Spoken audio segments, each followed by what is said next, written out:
Well, the other important stream of perception of Russian literature in these areas is through the dissidents. Solzhenitsyn and a bunch of them on the one hand, and I don't know, those who more or less voluntarily left, like Kaminer, let's say. And I had, in some poetry festival in Latin America, I had a chance to meet Yevtushenko. Then he was, to me, he seemed like a sketch, like a caricatural sketch of a dissident, smoking cigars in a Havana shirt with a golden necklace and bracelets. So, what do you think? Dissidents? Well, they were great representatives of the Russian literature abroad. And do you think they took too big piece of a cake in representing Russian literature in America, in Western Europe, and so on? I mean, do you think they made a positive or negative influence of the reception of Russian literature from those times of the Cold War and these things abroad? It's difficult to find out maybe the precise definition what is the dissidence, and we could speak about this time of the 60s, the time of the 70s, the time of the 80s, and the dissidents were different, and in the 90s. In general, I think that the main the main tension of the Russian literature of the 20th century, this is the idea of the revolutionary possibility to reconstruct the social reality first, but also to reconstruct and to rebuild, to renovate all this, the cosmic reality itself.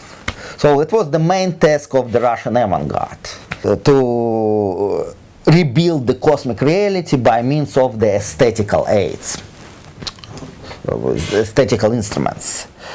And I think in the 30s, the Russian avant-garde partly fulfilled this task, partly.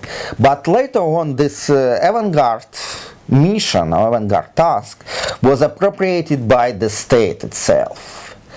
And the state, very tricky, combined this avant-garde rhetorics, and all Soviet life was built on avant-garde rhetorics, because this idea that the state will build the communism in the next 10 years, this idea was throughout all the Soviet history, and the state very tricky combined this avant-garde rhetoric with the very conservative aesthetical approach.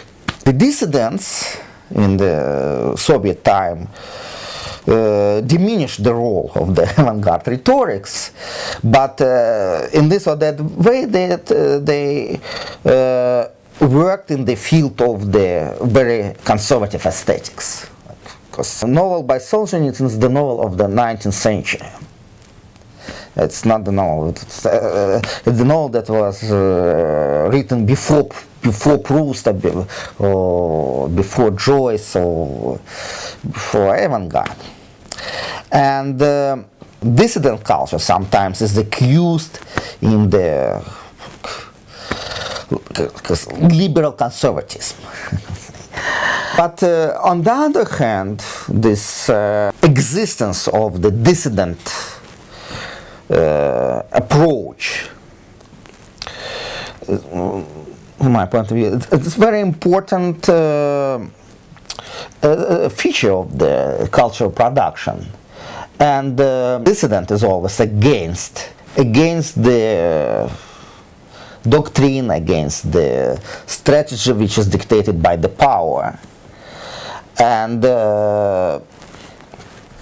I think that if we'll speak about the contemporary dissidents in Russian literature, those people who are trying to resist the demands of the market, of the conservative ideology, of the neoliberal values, of things which are common not only for the post-socialist world but also for the global world.